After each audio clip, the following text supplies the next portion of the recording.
Monsoon की शुरुआत। गांव रामपुर में गर्मी अपने चरम पर थी। मिट्टी तमतमा रही थी, तालाब सूख चुके थे और खेतों की दरारें जैसे आसमान की ओर देखकर पानी की प्रार्थना कर रही थीं। पशु पक्षी थके हारे पेड़ों की छाया में बैठते और इंसान सुबह सुबह अपने काम निपटा कर घरों में चले जाते। किसान राम सिंह के माथे पर चिंता की लकीरें और गहरी होती जा रही थीं। पिछले 2 साल से बारिश समय पर नहीं हुई थी। फसलें बर्बाद हो चुकी थीं और कर्ज का बोझ बढ़ता जा रहा था। इस साल अगर बारिश न हुई तो उसके पास खेत बेचने के अलावा कोई रास्ता नहीं रहेगा। इस बार भी बादल आए और गए। राम सिंह ने आसमान की ओर देखते हुए कहा। बगल में खड़ी उसकी बेटी गुड़ी बोली, बाबा, मास्टर जी कह रहे थे कि इस हफ्ते के अंत तक बारिश हो सकती है। राम सिंह मुस्कुराया, लेकिन उसकी आंखों में उम्मीद और संशय का मिला जुला भाव था। गांव की गलियों में बच्चे अभी धूल में खेलते थे, लेकिन हर कोई आसमान की ओर देखता रहता। सूरज ढलने से पहले बादल आते, बिजली कड़कती, हवा तेज चलती, लेकिन बूंदें गिरने से पहले ही सब छंट जाता। एक दिन सुबह सुबह हल्की सी ठंडी हवा चली। पेड़ की पत्तियां एक अजीब तरह से फड़फड़ाईं। गांव की बुजुर्ग महिलाएं एक दूसरे से कहने लगी, अब की बार जरूर बरसात आएगी। ये हवा उसी की निशानी है। राम सिंह फिर भी शांत था। उसके मन में डर बैठ गया था। लेकिन उस शाम कुछ बदला। बादल आए, जैसे काली चादर ने पूरे आकाश को ढक लिया हो। बिजली कड़कने लगी और तेज हवाओं के साथ बूंदें गिरने लगी। पहले तो सभी आशंकित थे कहीं ये कुछ ही मिनटों की बारिश न हो, लेकिन जब 1 घंटे बाद भी बारिश नहीं थमी तो पूरा गांव जैसे उत्सव में बदल गया। बच्चे नंगे पांव खेतों में कूदने लगे।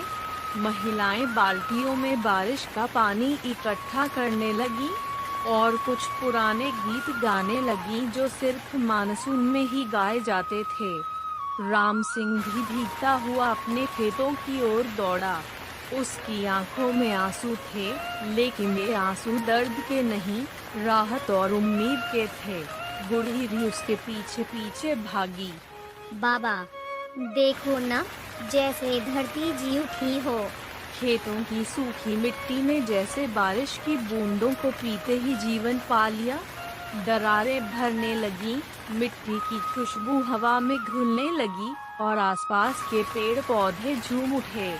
गांव का तालाब, जो महीनों से सूखा पड़ा था, अब पानी से भरने लगा। नालियां जो सूख चुकी थीं अब बहने लगी। गांव के मंदिर की घंटी बजी।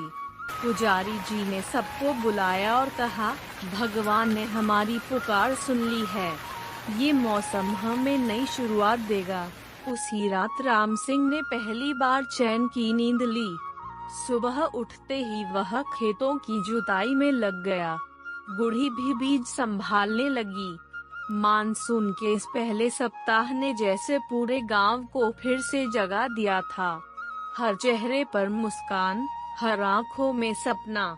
गांव की स्कूल में बच्चों ने मानसून पर निबंध लिखा और मास्टर जी ने सबको बारिश की वैज्ञानिक जानकारी भी दी। गुड़ी ने लिखा, मानसून केवल पानी नहीं लाता, वह जीवन, आशा और खुशी भी लाता है। अब जब भी बारिश होती, गांव वाले छतों पर बैठकर चाय पीते, भीगे हुए खेतों को निहारते और यही कहते, बस यही बरसात चलती रहे तो सब ठीक हो जाएगा। राम सिंह के खेतों में अब धान की पौध लहरा रही थी। कर्ज की चिंता भले अभी बाकी थी, लेकिन अब उसे भरोसा था कि मेहनत रंग लाएगी। मानसून की शुरुआत केवल मौसम का बदलाव नहीं था, यह एक नई सुबह का संकेत था। यह उस धरती के लिए जीवन की बूंदें लाया जो सूख चुकी थी। यह उस किसान के लिए आशा की किरण था जो टूटा हुआ था। और यह उस बेटी के लिए प्रेरणा था जिसने सीखा कि उम्मीद कभी मरती नहीं।